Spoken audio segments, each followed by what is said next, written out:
Nalgonda corporation లా Congress party ఎలుగులైనాక మంత్రి కోమటిరెడ్డి సార్కు ఇంకింత హుషారొచ్చిందుల్లో ఓట్ల ప్రచారంలో చెప్పినట్టే నల్గొండను ఎలుగుల వేసేటి పని ముంగటేసుకుండు సారు. పనులు షాల్ చేసుడే కాదు, సారే మబ్బుల లేచిపోయి పనులెట్లయితున్నాయో అరుసుకొని వచ్చిండి ఇవాళ పొద్దుగాలనే. కావాలంటే చూడుండ్రి. నల్ల పాయింట్ ఎట్లా టీషర్ట్ వేసుకుని పొద్దుగాల మబ్బుల లేచి సడకుల మీదకి వచ్చిండు మంత్రి కోమటిరెడ్డి వెంకటరెడ్డి సారు. సీదా షాయి కొట్టు కాడికి పోయిండు మందు నెంబడేసుకొని. షాయి కొట్టు అన్న పావు చేసి కప్పు నిండా గరం షాయి పోసి ఇచ్చిండు మంత్రి సారు చేతికి. ఓ ఇక చేతిలో షాయి కప్పు పట్టుకొని సగం నల్గొండ తిరిగిండు అనుకో రాదు మంత్రి సారు.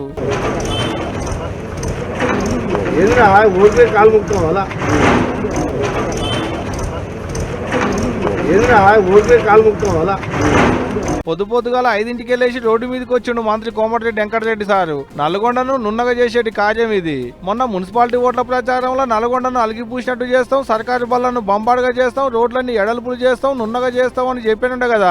అగో గట్ల ఓట్లలో గెలిచిలో లేదో ఇగో ఇట నల్గొండను నున్నగా చేసేటి కార్యం ముంగటేసుకుంటా అన్నట్టు మంత్రి సారు. మొదలు ఇరుకు రోడ్లను పెద్దగా చేసుడు, శతశతారం లేకుండా నున్నగా చేసుడు, అటంక తతిమ పనులన్నీ. గొప్ప ముచ్చటేందంటే కుర్దు మంత్రి సారే దగ్గరుండి పనులన్నీ చేపించుడు. ఆడాడ రోడ్ల మీద బండ్లు పెట్టుకుని బేరాలు చేసుకునేటోళ్లతో మాట్లాడి దుగ్నాలు తీసేపించిండట మంత్రి సారే దగ్గరుండి. మట్టి పనికైనా ఇంటోడు ఉండాలంటారు కదా, అగో అట్లా సారుంటేనే పనులన్నీ రప్ప నడుస్తాయి అనుకున్నట్టుండు కావచ్చు. అందుకనే దగ్గరుండి చేపిస్తుండు అనుకుంటున్నాడ ఇప్పుడు నల్గొండ పబ్లిక్.